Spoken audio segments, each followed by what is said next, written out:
voix du Seigneur m'appelle. Prends ta croix et viens sur moi. Je réponds, Sauveur fidèle, mais voici, je suis à toi. La voix du Seigneur m'appelle. Prends ta croix et viens sur moi. Je réponds, Sauveur fidèle, mais voici, je suis à toi. Jusqu'au bout, je vais te suivre dans les bons et mauvais jours. À toi pour... Bonjour, très chers téléspectateurs. Comme vous le constatez, nous sommes ici à Brazzaville. Nous sommes à Kipani, là où nous avions rencontré le pasteur Ange Céleste, qui nous fera honneur de répondre à une série de questions qui seront posées par des fidèles évoluant au sein de l'Église. Bonjour une fois de plus, sans plus tarder, nous allons appeler sur ce plateau de Kipani 2016 le révérend pasteur Ange Céleste, le messager fidèle. Bonjour papa. Bonjour. Comment vous vous sentez?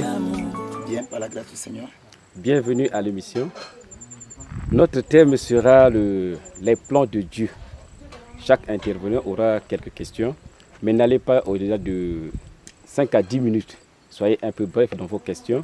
Et soyez aussi dans le thème, même si le thème est trop général, soyez dans le thème, nous allons faire quelque chose, une causerie, débat. Papa va répondre et puis vous également, vous allez trouver l'inspiration par rapport aux réponses, vous allez reposer encore les questions. On va aller jusqu'au moins 30 minutes. Donc, si vous êtes prêts, allez-y déjà. On va commencer à poser les questions. oyo akotaki kati na bitumba na makasi mpona kokangola libota na Israel ayambaka apeli na ye ntango akendeki kolesa bapate ya bokilo na ye akutanaka na l'ange de l'Éternel abimaka kati na buisson ardent. Me papa nga nalingi nayeba nzambe oyo ozali kosalela oyo lelo oyo ozali le messager fidèle l'ange céleste apeli na ye oyo oyambaka yango ndenge nini olotaka na ndoto uswate kaka yo moko obimi boye omoni kaka tite na mikomisa mosali na nzambe nalingi koyeba lolenge oyo oyambaka apeli na ye. Merci na mutuna malamu tuni. Aujourd'hui, na côté wana na makambo tali ya Nzambe, on ne devient pas pasteur, mais on est abota maka pasteur. Mais par là, na koyeba kopesa moi et classation moko muke. Parmi les serviteurs ou les pasteurs, tu as les trois types ya ba kambi. Un, il y a les autoproclamés, bato Nzamba bengate, ba mi koti si bango moko. Na mosala ya Nzambe, c'est parce que peut-être que basepela qui a fondaki pembe na mutu moko servir Nzambe et que a inspiré et où na posa ya koluka biloko mokili et ce monsieur ou mutu wana amoni que la seule façon ya koyeba ko abouti na ba fin na ye elle ko salela Nzambe wana premier ndakisa ya bato azali ko servir Nzambe. Deuxième type ya ba pasteur, ce sont ceux qui sont appelés du diable. Nzamba benga bangote. Mais ceux qui ont fléchi les genoux devant l'autel de Baal, c'est-à-dire que Bassina alliance qu'on a monde de ténèbres pour nous conseiller l'ensemble. Et tu as un troisième type, il y a des pasteurs, ce sont ceux qui sont appelés de Dieu. Donc wana ba botama, avant que tu vas botama nzamba yebaka bango. Donc avant ba comme que tu pasteur dans les plans de Dieu, Dieu les avait établis pasteurs avant que tu bango ba botama. Et vous ne continuez ceux que non, on ne devient pas pasteur mais on est. Alors il y en a certains aussi. Nako bateli ko bota ma pasteur ne wana yali dans sa haute discrétion okotanga na kati ya makomi yana critère mon côté oyo bible pesi biso otokoki ko pona pasteur mokambi yate ya ko pona Jack ezali ya ko pona Wise azali ya ko pona Boy ezali mais ko pona Mosana Nzambe ezali te ministre Dieu donc Nzambe yemo comme tabenga ka basali na ye. Donc voilà pourquoi on a parlé bio, on ne devient pas pasteur mais on est. Moïse abotamaka mokambi. Et tout le monde ndakisa elemboki abotamaka mokambi. Mokolo o Moïse abotami, o monde ndenge mokili na molili, ndenge yebaka na kotelemela Moïse. Nani kutazalaki bébé. Et bandi bele bakufaki na ekeke wana na époque wana parce que diable abangaki monzoto oyo botamaki ozalaki Moïse kola alaki na ba tribu ya bo pasteur kati na ye un pasteur azali berger azali mobateli bapate tomoni Moïse tango azali kokola a manifester ke eloko wana kati na ye nani kuta akomaki te mais lolenge na kozalela alaki kobundela ba oyo bazalaki ba déprimé ba faible ba oyo bazalaki asservi alaki kobundela bango et c'est ce qui a fait que Moïse alongola na engumba na Égypte akima na mboka ya Manjo et na mboka ya Manjo mokolo akomi na buisson ardon nzamba akomi kobenga ye ekomaki concrétisation ya appel oyo ezalaki na kati na ye donc tokoki koloba que dans le plan de Dieu Moïse alaki déjà pasteur uta mbotama na ye et na banzi de mon côté c'est aussi pareil na botama mokambi mais concrétisation ya appel oyo tokoki kobenga que oyo ekosalaki introduire na kati ya sacerdoce ya liboso d'abord c'était à travers une maladie ndenge na utaki koloba à travers cette maladie c'est là où ekosala que ngana yeba nzambe penza en profondeur donc yango eko permettre ngai na bongola motema na yamba oyo tobengi appel universel ya koyamba Christ comme Seigneur et Sauveur na kati na mokana na Jean chapitre 1 le verset 12 à tous ceux qui l'ont reçu et qui ont cru à sa parole Dieu leur a donné le pouvoir de devenir enfants de Dieu. Tant na zo appel wana ya kokoma liboso mwana na nzambe parce que to bota makabana nzambe te to koma kabana ya nzambe. Tant na komi mwana na nzambe ina kati ya kokola et mbela wana oya kina kati na ngai nde yiko bima appel ya ko servir nzambe. Donc appel au sacerdoce et comme le la double appel oyo basali misuto zali ko benga couramment vocation to mbela. Merci papa. Vraiment la c'est papa. Merci. Deuxième question ezali lisusu boye papa. Na komonaka oyo ezali kosala makati na ministère na yo. Lolenge bato bazali kobika ba miracle, ba guérison, komona biloko ya mabe ya somo kubima kati na bazoto na bato. Komona kutu moto déjà sa akufaki. Le bazali koyaka na azali kozwa bomoi. Komona makambo akamwa oyo boye. Otala na ministère na yo. Lolenge bato bazali kobika ba miracle, ba guérison, komona biloko ya mabe ya somo kubima kati na bazoto na bato. Komona kutu moto déjà sa akufaki. Le bazali koyaka na azali kozwa bomoi. Komona makambo akamwa oyo boye. Otango mususu totikala komona te. Mais nini esalaka force la spiritualité na yo. Parce que bamususu tomona ba benda nzoto akie tango akoyaka ina mwa force moko boye mais yo eloko esalaka force ke kati na ministère na yo tomona biloko ya mabe kobima na banzoto na bato ba nyoka ba crapaud bato bazali konena bangusu donc ba miracle ya ndenge na ndenge même bibembe kosekwa eloko esalaka force ya spiritualité na yo ezali nini. Eliboso mama kandi na lobi wana soki vraiment nzambe mutabenga yo nzambe wana akostenir yo et okomona ndenge ba makumi zolo bana biso nzambe akopikaka ko confirmer ko soutenir mutu oya tinda ya loko lelo soko sala na fonction publique te et que na suka sanza o ke nokozwa mbongo na la fonction publique te donc côté mutu asala kana côté mutu adwa kapeli futi donc na wana ya les conditions vous allez ko confirmer musala oyo.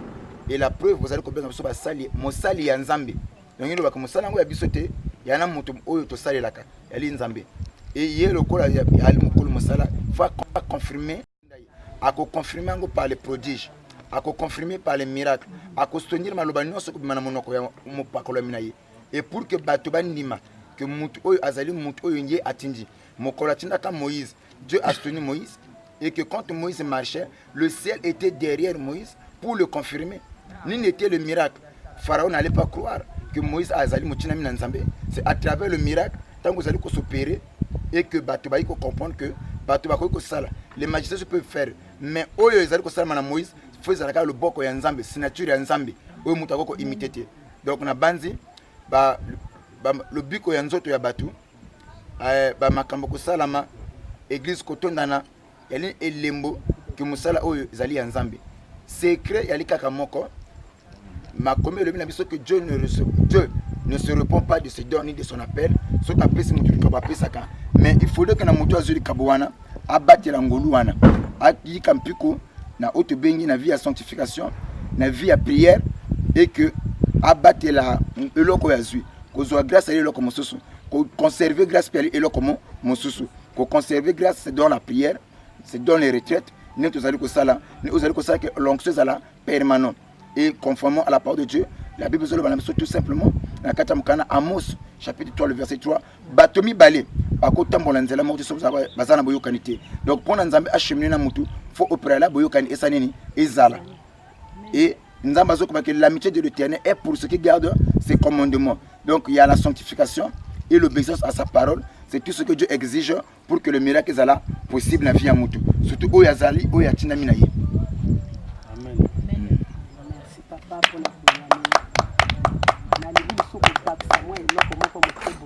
na boye papa misalo ezali kosala makatikati na yo ozali prophète to ozali kaka pasteur faut koyeba parce que oyo ezali kosala makati na yo soki olobi likambo kati na moto likambo wana ekosalama est-ce que ozali prophète to ozali pasteur?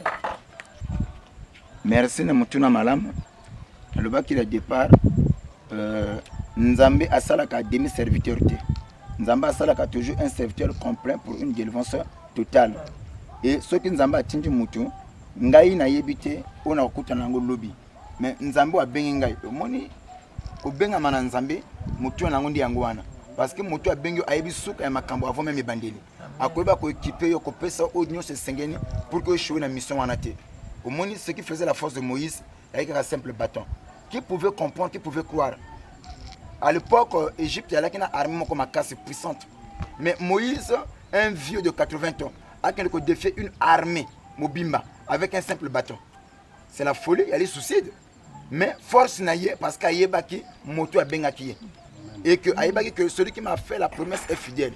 Moto a bengaki le tout puissant. Donc voilà pourquoi Moïse ne pouvait pas reculer. Aïebaki n'a son père pharaon. Donc je pense que Naï Nazali pasteur.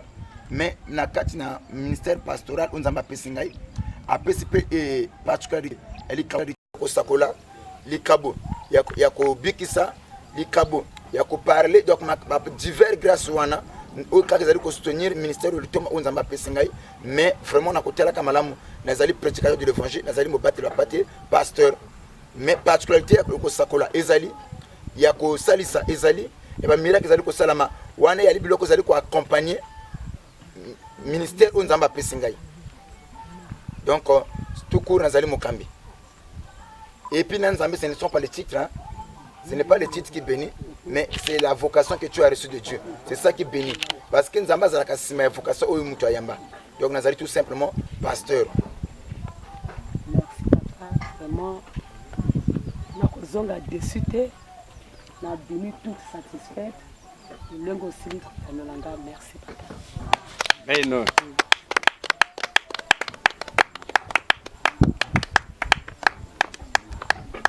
Deuxième intervenant. Bonjour. Bonjour papa. Bonjour. Comment nazali ya mwakari nali musali na fête du Saint-Esprit na toza na thème na biso na kati ya plan de Dieu. Na kati ya plan de Dieu namoni il fallait na demander likambo moko na papa na biso problème wana ezali toza na kati nzambe asi koloba na kati ya Jérémie 29 verset 11 nzambe apesi biso baprojet ya bonheur et non de malheur mais na kati église eza na bato mosusu baza kobika eza na bato mosusu baza kobika te est eza plan ya nzambe. Merci maman na mutuna malamu na banzi Dieu azali nzamba azali souverain oyo azali kotalisa azali souverain souverain yali mutu azali kosala makambo oyo alingi na tango oyo alingi na ngonga oyo pe alingi et la Bible zolo bana biso que non les riches et les pauvres se croisent c'est Dieu qui a fait l'un et l'autre nzamba sala mutu bozu asala mutu bobola mais dans le plan de connaître la volonté de Dieu ou n'est pas la volonté de Dieu, c'est ça? Je pense que dans tout non c'est simple parce que tout oyeba ce qui bika elle est volonté nzambe te volonté à battre pour commencer premièrement Nzambe lokola, parce que la paternité ne vient pas des hommes, la paternité vient de Dieu. Donc le premier parent dans le monde, c'est Dieu lui-même. Et il y en a parents qui pour faire souffrir moi. Donc objectif de la parole, c'est que que mon azala bien. Même la preuve, la Bible nous dit que lorsque le fils est réussi, il fait la joie de son père. Donc on aime, c'est ça le plan de Dieu. Et la Bible n'a pas menti tant sur le bac dans Jérémie 29, 11, que les projets que j'ai formés pour vous, c'est le projet de bonheur et non de malheur. Mais et comme dans le plan de Dieu, il y a que mon tutu azala bien. C'est ce que Dieu a prévu. Et nakati na se ya mokil awa to okuta ba réalité mususu. Et pour la preuve encore, tu peux voir que dans Luc 4, où la tentation de Jésus. Et Jésus-Christ, quand il vient sur la terre, il fut tenté par le diable. Mais Jésus-Christ, il était d'abord, tu peux voir qu'il y a un contexte sur le Nzambe, tout ce un contexte sur le prophète, tout le cola, moi en Nzambe. Tout ce qui est un contexte sur là, et en tant que moi en Nzambe. Donc on aime en tant que moi en Nzambe, mon qu'il y a papa naïe. Dans le plan de Dieu, Allah qui m'a béni. Mais quand il arrive sur la terre, et à qui n'a d'un côté, ni n'a séchoté, ni l'autre comme côté. Ça, c'est la réalité. Mais ce n'est pas la vérité. Voilà pourquoi le livre de Jean, chapitre 17, verset 17, de l'Ouest, Père, sanctifie-les par ta parole, car ta parole est la vérité. Donc, on aime ce que nous trouvons dans le monde, c'est ça la réalité. Mais ce n'est pas la vérité. La vérité, c'est ce que Oinzamba Loba, et la réalité, c'est ce que nous vivons. Donc, dans le plan de Dieu, qui Moututu Azala a vécu dans le bonheur, Moututu Azala bien. Mais, ils ont comme un peu la réalité, Moussoussou, les combats, des problèmes, des familles autobimeli, le milieu, et ça qui est abongaté. Donc, par là, vous pouvez constater la volonté de Dieu est parfaite. Il y a dit que Moutinos Azalamalamo, mais dans ces circonstances où ils allaient s'opposer comme la volonté permissive, s'il faut l'appeler comme ça. Mais la volonté permissive, il y a dit en second plan. Ce n'est pas en premier plan, mais le premier plan c'est la volonté de Dieu. Mais en second plan, c'est la volonté permissive que Dieu permet parfois de est malade, Dieu permet parfois de est là, Dieu permet parfois de zanga. Ça c'est la volonté permissive ou te bengi quelque part la volonté permissive ou la volonté de bengi rango ou les circonstances ou les réalités où nous sommes confrontés dans ces mots. Ça va non? Là complété maman Momouké mais volonté permissive wana eza plani ni Nzambe azo bombela pona mutu wana parce que eko zala moi plan moko boye yo ozo problème pour que oyaka et pas ya Nzambe ou comment? Bon, dans la volonté permissive, je peux nakokoloba, c'est beaucoup plus dans la volonté permissive, il y a les mots que le diable utilise. Les sorciers de nos familles, les combats, les difficultés que nous croisons font partie de la volonté permissive. Je m'explique. Il y a eu un prophète dans la Bible, le fils de prophète. Ça c'est le livre de 2 Rois, chapitre 4. Ce fils de prophète, Azalaki d'abord un homme intègre, digne. Il vivait la part de Dieu, il marchait avec Dieu. Et le jour où Akoufi, la Bible nous dit que Atiki Mwasi Nabanyongo. Tu vois? Donc de son vivant, par là, tu vois que Aki heureuté. Donc il est malgré Kazaki dans la sainteté, dans la sanctification, croyant, mais sur le plan physique, menacé, asservi par le diable, sur le plan financier, Aki bénité. Et la preuve, après son départ, après ce c'est en ce moment-là que moi c'est Abanjoko, le mari est parti, mais moi c'est Atikali Nabanyongo. Donc, on a toujours une volonté permissive. Et il y en a certains qui jouent vie. Oui, aujourd'hui, on a le baboye. Kozanga ko bota ilingi ko bateke oza mwana nzambe te oko kozanga ko bota kozanga ko bala kozanga ko bika mais dans le plan de Dieu elle est enfant de Dieu, tu vois. Mais na se amui awa tu dois combattre les bons combats de la foi, et les bons combats c'est à dire comme combattre contre les réalités, en dehors des réalités, les volontés permissives ou parfois comme na maboto bimeli. Il y a des lois, il y a des systèmes que tu dois combattre pour que vous viviez dans le bonheur. Je m'appelle Maxime Marcel Bangou. Je suis dans l'église Feu du Saint-Esprit. Il y a pratiquement 6 mois que je suis dans cette église. Et je bénis le Seigneur de m'avoir fait connaître le messager fidèle avec lequel, en si peu de temps, j'ai appris beaucoup de choses. Car dans cette église, il y a beaucoup de manifestations du Saint-Esprit. Et ce qui m'émerveille beaucoup. Et je suis dans la joie quand je suis dans cette église et à côté du messager fidèle qui est l'ange céleste.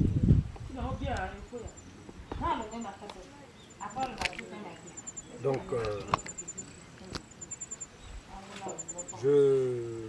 nous sommes ici à Kimpani, à quelques kilomètres de Brazzaville. Bienvenue à Kimpani.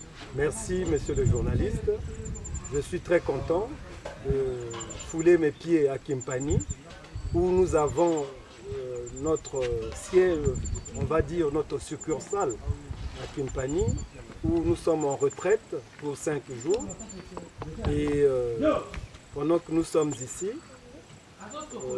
il y a la révélation et cette vision qui nous est apparue par le messager fidèle avec le thème les plans de Dieu. Et le sous-thème, c'est détruire les plans du diable. Et à ce propos, quelques questions me reviennent à l'esprit. Oui, la première. La première, c'est de savoir est-ce que la couleur rouge est-elle une action divine et quel est son rôle? Et pour faire un peu la jonction à cette question, pourquoi le monde obscur s'est aussi accaparé de cette couleur? Merci pour la question. Tout premièrement, Dieu ne fait rien sans but. Tout ce que Dieu fait, il le fait pour un but. Et nous pensons que aujourd'hui, la couleur blanche qui représente la paix et la couleur rouge qui représente le sang de Jésus, c'est dans ce sens que le monde a essayé un peu de copier ou de falsifier ce que le Créateur, qui est Dieu, a eu à faire. Donc c'est dans ce sens-là que la couleur rouge, c'est la couleur aussi du sang et de la victoire. Et le monde des ténèbres a eu à copier seulement ce que le Créateur a eu à faire. C'est dans ce sens-là. Merci papa. Et pour enchaîner, dans la même idée, quel est le secret de la couleur violette? Est-ce qu'il y a un signe révélateur aussi sur cette couleur? Oui, comme je venais de le dire, tout ce que Dieu fait, il le fait toujours pour un but. Et ainsi que chaque couleur a sa signification, et ainsi que la couleur violette a aussi sa signification. Et je pense que selon les plans de Dieu, il y a les écrivains, ils ont aussi leur interprétation par rapport à la couleur violette. Et les savants aussi, s'il faut appeler les observateurs aussi, ils ont aussi leur signification par rapport à la couleur violette. Mais pour nous, en tant que chrétiens, en tant qu'enfants de Dieu, nous croyons que la couleur violette, c'est aussi la couleur de la vengeance. Donc c'est dans ce sens-là, quand la couleur violette sort, c'est pour, ça symbolise la vengeance. Quand Dieu veut venger, quand Dieu veut se lever, c'est dans cette couleur-là que Dieu se lève pour venger, pour juger une nation dans laquelle il a été asservi ou, s'il faut le dire, désobéi, ou une nation qui n'a pas marché selon les principes, selon les normes divines. Et quand Dieu se lève pour juger cette nation, c'est la couleur violette qui réapparaît dans ce sens-là. Merci beaucoup papa. Mais il y avait un de nos frères ici qui malheureusement est empêché, qui m'a laissé une préoccupation et j'aimerais quand même poser la question pour lui. Il s'appelle comment? C'est notre frère Loïc qui malheureusement est en déplacement. Il sera peut-être parmi nous dans quelques instants, mais j'ai sa préoccupation avec moi et je profite de cet instant pour vous poser la question qu'il m'a laissée. Et lui, le frère Loïc, il voudrait savoir comment un chrétien peut entrer dans l'intimité de Dieu, surtout que ce chrétien-là est la recherche du Saint-Esprit. Comment il peut entrer dans l'intimité de Dieu? La première des choses à savoir, la Bible nous dit que Dieu est esprit. Il faudrait que ceux qui l'adorent en esprit Et pour qu'un chrétien puisse entrer en intimité avec Dieu, il doit atteindre une dimension spirituelle. Parce que Dieu est esprit, il n'est pas charnel. C'est ainsi dans le livre de Jean chapitre 4, le verset 24. Là, il est dit à la femme samaritaine. Et pour elle, elle disait que le seul endroit qui est prévu où on peut voir la face de Dieu, où il faut adorer Dieu, c'était à la montagne. Mais quand Jésus-Christ apparaît, quand ils ont eu la confrontation avec cette dame, et Jésus-Christ a donné une révélation à cette dame en disant que voilà, l'heure vient, ça ne sera ni à la montagne, ni aux collines, ni où que ce soit, où les vrais adorateurs doivent adorer le Père, mais ça sera en esprit et en vérité. Donc je pense que pour entrer en intimité avec Dieu, la première des choses, c'est d'abord laisser la chair demeurer dans l'esprit, qui signifie obéir à la parole de Dieu, vivre la parole de Dieu. Et c'est ça qui peut vous approcher de la croix du Seigneur et demeurer dans l'intimité avec Dieu. N'oubliez pas que la Bible nous dit que l'amitié de l'Éternel est pour ceux qui gardent ses commandements. Et dans le livre de Amos 3.3, là la Bible nous dit, est-ce que deux personnes peuvent-ils cheminer ou marcher ensemble sans pourtant être convenus? Donc pour cheminer avec Dieu, il faudrait que les principes de Dieu, ou ce que Dieu veut, que cela soit obéi ou exécuté par la personne qui veut cheminer ou qui veut marcher avec Dieu. C'est dans ce sens-là. Mais en tout cas, papa, je suis très content et satisfait des réponses qui ont été fournies. Et pour ainsi dire, j'ai épuisé le premier chapelet de mes questions. Et peut-être que je reviendrai par après, si monsieur le journaliste peut permettre, je reviendrai avec la deuxième série de questions. Pour l'instant, je suis ravi. Bonsoir, papa. Bonsoir. Kombo nanga Franck Ferry Nkari na zosamela na église ya Feu du Saint-Esprit oyo ezali na rue Mana à Mukondo au cabinet biso kombo na ye le messager fidèle l'ange céleste. Nazana moi quelques questions ya kotuna ye par rapport à thème na biso oyo tozali ko développer. Papa, bonsoir. Bonsoir. Première question nanga ezali vu ba sacrifice oyo papa azali kosala. Papa azolinga amema ministère oyo wapi.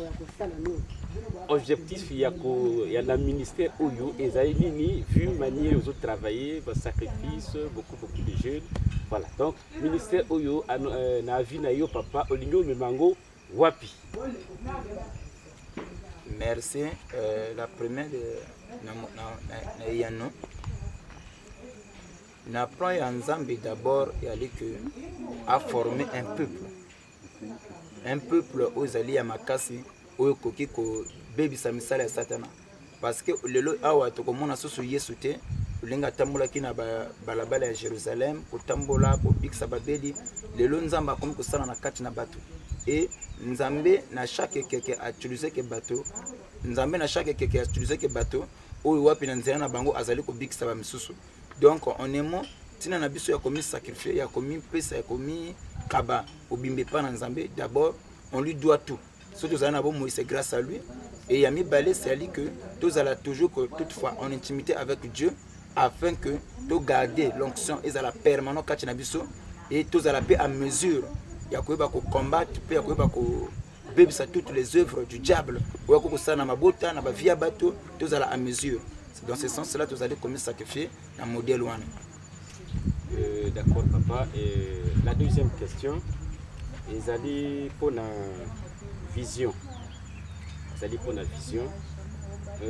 Ils allaient na bandimi oyo à koki ko gêner, à salir la prière, à moni par rapport à problème ya zanango, à dui et yanaï. Alors par exemple que ngana zana tel problème, na lingi Nzambe à lobangai ou encore à Salila à pesanga solution par rapport à problème nazanango. Mais non, na vision wana, na vision ya onction. Est-ce que ezana moi différence ou encore vision wana ezaka kandingi moko?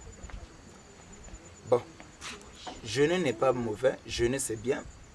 Toutefois, puis nakoye ba ko rappeler que tozwa keloko moko te pa na Nzambe parce qu'on a jeûné. Ça c'est d'abord un parce que azali lokola papa. Ali na kati na droit na ya ko pesa biso biloko na samalamu. mais soki tozali kojeune yali kaka mpona kogarde relation wana ezala mpenza malamu koleka ndenge ezaleli liboso wana eloko ya yambo. Et soki tozali kojeune mpe c'est pour que nzambe azala toujours miso ezala braqué toutefois ekola bomoi na biso. Et je pense que na kati ya kozwa oyo bazali kojeune mpona bazwa quelque chose venant de la part du Seigneur, ce n'est pas mauvais. Il y en a certains bazali chrétiens mal affermis ou parfois bazo kokanisa que non, c'est en gênant ou akokozwa libala, c'est en gênant ou akokosala makambo nyonso, c'est-à-dire soka gêner ndi azwi libala, a gêner ndi azwi lobiko. Mais to bosani eloko moko. La Bible même so comme ça véritable jeune yali ko kabwana na mabe. Wande jeune solo au Bible so ko reconnaître. Alors na wana siko to ko ba kolobela ngo ndenge nini. Donc je pense que jeune et pas na biso to so ko sala jeune pas pour obtenir quelque chose mais pour garder l'équilibre d'esprit. S'il faut que bengelango le lingi wana ko garder molimo na nzambe, to garder vie à sanctification puis à sainteté. C'est dans ce sens que nous gênons. Oui, merci papa. Mais nazana moi mutuna encore. Déjà libale tikari pour acheter. Bato mingi baye baka signification ya église te. Église elingi kolobalingi. Bato mingi baye baka te. Et là bato oyo na kacha le monde baloba que nzambe eza motima na yo moko, église eza motima na yo moko. Elingi koloba nini? Église elingi koloba nini? Biso toyeba, biso bandimi toyeba na très bien nini elingi koloba église. D'abord église d'abord elingi koloba nini? Bato ba bengami ba bima libanda ya appelé hors d'eux. C'est ça une église. Et tokoyeba ko kotana na kati na mokana Exode uzali ya bobimi. La Bible nous dit que Israël aussi longtemps alaki na kati na ngumba na Égypte azalaki na une église de l'éternalité. Il a fallu abima libanda ya Égypte pour que nous former église. C'est ainsi Moïse tant tellement qu'il bossa fera que non laisse aller mon peuple, laisse aller le peuple de l'éternel pour que nous servir Nzambi. Donc il fallait d'abord abima liboso na Égypte. Égypte qui signifie tout simplement mokili. Donc pour que les Israélites que nous servir Nzambi, il fallait abima na Égypte. Donc l'église en un mot c'est appelé hors d'eux. Bato ba bengami ba bima libanda ya. Et par là yango yesu alobaki na Pételo, tu es pierre, sur cette pierre moi Dieu je bâtirai mon église. Donc en un mot tozali ko église ali pe corps de Christ. Bato bazana mokili, ba bimi na mokili. Ba bimi quand je parle ko bima na mokili, ce n'est pas parce que tu as vu na kacha mokili, mais ko bima na système ya fonctionnement ya mokili pour former corps de Christ. Bato bazo ko vivre selon la volonté de Dieu, selon sa parole. Et c'est ça une église. Une église, elle est bateau bimi libanda ya mokili pour que nous former corps de Christ. Na mokuse ya ngwana. Bien, merci papa. Parce que bateau mususu bakanisa peut-être que église et ali bâtiment oyo batongi wana. Voilà pourquoi on a une question wana par rapport à ndenge bateau mususu bazo kanisa. Maintenant pour citer la quatrième question, la quatrième église ezana misala oyo salama. Il y a un bateau bazobika, il y a un bateau bazobika. Mais bateau bazobika bazopesa témoignage. Témoignage na kacha église ezo rapporter nini. Pona yo papa Mokambi. Merci mon papa na mutuna malamu tuni et pona ko talisa moto pona ko bika ezo ko dépend na attitude na ye vis-à-vis ya Seigneur. Mais sinon on apprend ya nzambi ali ke bato babika. Mais ce que moto azobika c'est par rapport parfois na attitude au moto akomina yango. Mais na ba o bazali ko bika o bazali ko tatola quelque part, c'est une façon ya ko yeba ko pesa ko tsaji ko publier ba offre ya nzambe. Ko tonda nzambe na bolamu asali libiso. Et puis ko tel ça na bato que ce Dieu là existe. Et il y en a certains qui ne croient pas à l'existence de Dieu. O ba mona ka que non nzamba za la raté. Mais une façon que mutu moko abiki na bokono, abiki na likambo moko songolo pakala e kai ko tatola quelque part azoko tonda nzambe na oya saliye et puis ezoko mema ba incrédule o bazali ba tuti tembe o ba yibi nzambe te ba bongo la motema ba croire pe lokola inde kwa na uti ko bika. C'est dans ce sens donc ba témoignage en église ezoko ma croissance ezoko mema pe élargissement ya église et puis ezoko pe ça peut bato o bazaki ba faible ba zope ko ndima ba se fortifier ba croire lokola le soki yo bikité alors tango muninga témoigner et ko pe so courage et ko pe so force et ko ba que ce qui est la témoigner de l'homme parfois ko zalangai to ko zonda kisa mon papa na kata mokanda na Jean chapitre 5 il y avait un homme à Salaki 38 ans na piscine à Bethesda et muto na ko bikate Mais pendant tous ces 38 ans, à Oumelawan, ni les garder wan. C'est parce que, bien qu'il y a Zobigate, mais il faut des champs. Et alors, il y a un beau qui dit Makati, il y a un peu de Oumel, le leçon de Bikité, le collaborateur Zobika, le pays cause la paix parfois tourne. Donc, c'est dans ce sens-là, ce qui quelque part une église, il n'y a pas de témoignage. C'est là où ça devient dangereux. Dangereux parce qu'il faut témoigner. Même si on a Bikité, quand je vois l'autre témoigne, les autres peut s'en dit force, peu courage, le bac, le but après le but cause la pengaï. C'est dans ce sens-là, mon papa. Bon, merci papa pour la réponse. Merci. Le temps est comme au Kende, mon livre est comme au Yaka, moyen de continuer les alités. Ceux qui sont dans les Camboya Koloba, Navandimi, Oyobazo Monayo, ils allaient mis les papa. Les Camboka Katoro Koloba, Nabazali Kotel Abiso, Pozai comme mon abisso, et que va demeurer dans la parole, et que tout ça est le Bananzambi, Pambate Christ ne tardera pas à revenir sur cette terre. Tous bakobanga nzambe comme koloya koyaka tous à la 5 femmes folles tous à la 5 sages femmes au bazalaki na bwana babatela ki mingi na bango zaki na mafuta. Donc le message nanga swaka wana ona ko koloba na ba Kristo nyonso bazali ko kabiso na tango oyo nabenga yo nani mobali na ngai olangwisa motema na ngai olangwisa mabanzo na ngai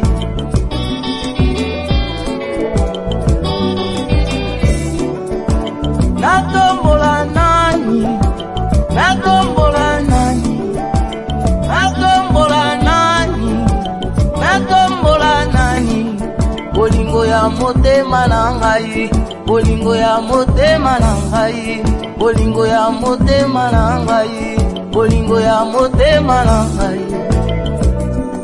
yaya yonde mobali na ngai yonde mobali na ngai bolimwa motema na ngai yonde mobali na ngai bolimwa motema na ngai mokolo ya bateme na ngai klema tunakanga motuna eskolingi yesu lokola mokonzi mpe mobikisi na yo yoka eyano na ngai yoka eyano na ngai nalingi mobali na ngai nalingi mobali na ngai nalingi mobali na ngai nalingi mobali na ngai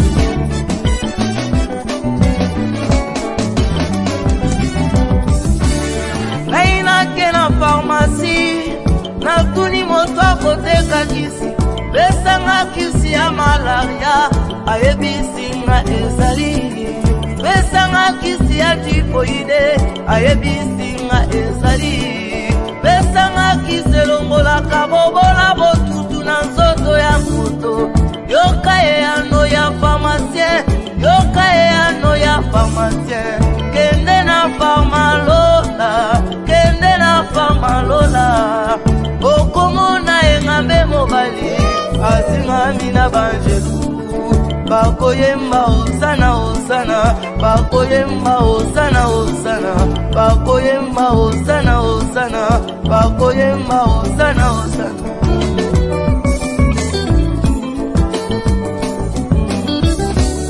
nabengi noko na ngai le téléphone de votre correspondant est éteint nabengi Dieu merci ojujwa veuillez rappeler ultérieurement sorry nabengi papa na ngai appareil na yesu atete naye kotala nimero moko bénédiction alakisa ngai Jérémi 33 na fini esena te na litoi na ngai alo alo mobali na ngai alo alo mobali na ngai alo alo mobali na ngai alo alo mobali na ngai nabenga ye na 6 heures atuninga mwana olingi nini ye nabenga ye na 0 heures atuninga mwana olingi nini ye yokanga mpe na loleto liboso ya mobali na ngai liboso ya mobali na ngai liboso ya mobali na ngai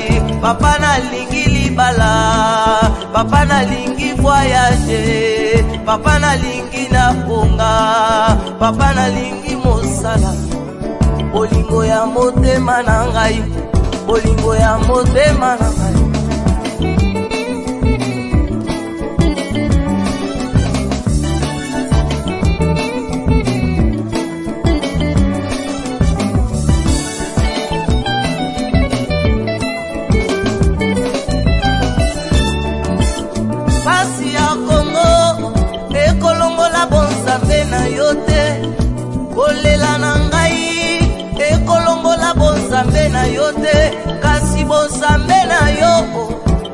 kolongola pasi kasi bonzambe na yo ekopesa ngai libala yo nde mobali na ngai yo nde mobali na ngai kolangwisa mapanzo na ngai yo nde mobali na ngai bakongo babengaka Yesu Yesu nzambe wa mbote baswahili babengaka Yesu Yesu Mungu ni mwema Mungu ni mwema Yesu Mungu ni mwema Mungu ni mwema Yesu Mungu ni mwema bamongo babengaka Yesu ole kumuza kumba akongo mungali sakumba kongo mungali akongo mungali sakumba kongo mungali ebongo biso na baluka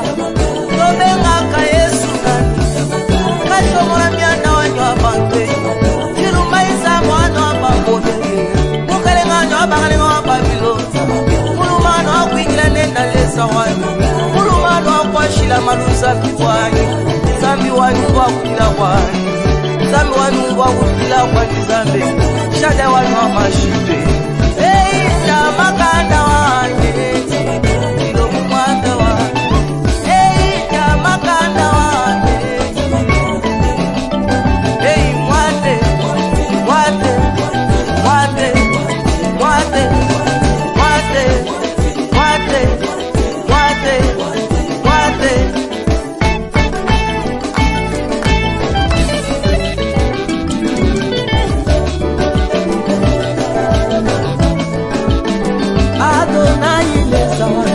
Adonai chambaka na wani Adonai chilumba isa baba moyo mulumano akwingila nenda lesa wani mulumano akwashila manulesa wani wakakendelela kama isangu ambia mulaya sambi lwaku kwashila bana chilumba isa baba moyo murchuluji mutulesa wanyeyi murchuluji mutulesa wanyeyi mutuka isenda mutuka jomadianda ya bantu kajomadianda wani telesha imwata wani chikoto